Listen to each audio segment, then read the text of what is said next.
Let's talk for a moment about Nancy Pelosi, Speaker Emerita of the House. She's not only a powerful voice in House Democratic circles, her influence spans the entire Democratic Party. And she's denying a report today that she told President Biden that she's pessimistic about his chances of defeating former President Trump this November. Her spokesperson released a statement that said, quote, "Sadly, the feeding frenzy from the press based on anonymous sources misrepresents any conversations the speaker may have had with the president," unquote. Here now for some analysis and maybe some updated information, Ashley Etienne. She is the former communications director for Vice President Kamala Harris and former House Speaker Nancy Pelosi. And Ashley, great to see you. What are you hearing? And I know that changes hour to hour. Describe what you're hearing now.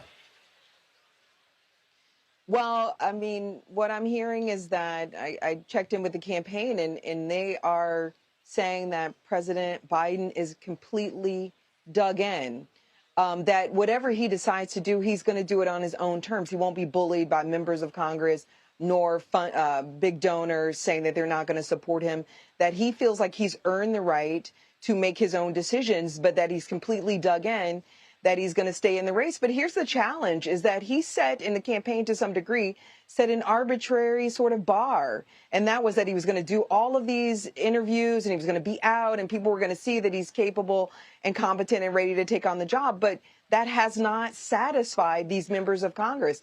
And so that's really the question. This will continue to dog him. How does he dispense with this question around whether or not he's ready and prepared, especially given that he's met his own bar?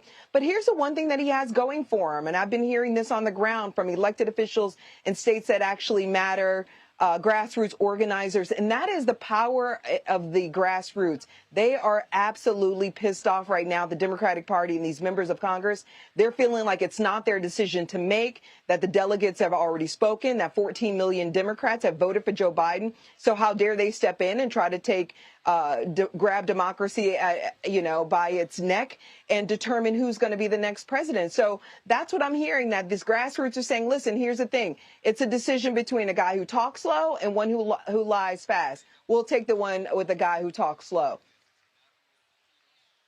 How should Democrats actually ponder the report in the Washington Post this morning that President Obama, with whom Joe Biden served 8 years as vice president, has in some way or another communicated deep-seated concern about the future of his candidacy? Well, I mean, here's the thing. I think there's a growing chorus among Democratic elites and senior elected officials within the party that's basically saying to the president that he should reconsider his decision to stay in the race. You know, the relationship between Obama and Biden is obviously complicated. Obama told Biden to step down and let Hillary Clinton run, and he actually did that, and Clinton lost. So you can imagine there's some feelings that still exist there. So I just think what I'm hearing, though, is that the grassroots, are hearing these elected officials weigh in, but they're not satisfied with where those members are. And they're feeling like these members, 17, 18 members of Congress should not be determining who the next president is. But I will also add, Major, what I'm hearing from senior staffers on the Hill and from members of Congress is that we should expect more defections next week, that the bleeding hasn't actually stopped. It was sort of paused for the Republican convention. No one wanted to distract from Donald Trump then. But when the members come back next week, that Biden should expect there'll be more defections. Quickly, Ashley, you can answer this in ways that many people can't. Talk to my audience about the relationship between big dollar donors and grassroots donors. Can a presidential campaign, any presidential campaign, survive only on grassroots donors and a few big donors? And if big donors opt out, does that effectively end your campaign?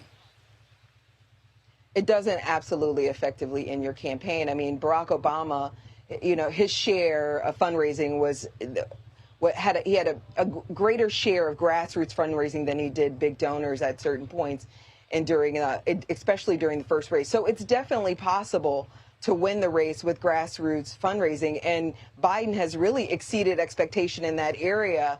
He's almost doubled what he's raised in the past. He's had in the last week and a half, I think, the highest numbers of grassroots small dollar donors that he's seen yet. And so that really suggests that the party, the very core of the party, not the top of the party, not the elites, not the members of Congress, but the core of the party is still with Joe Biden.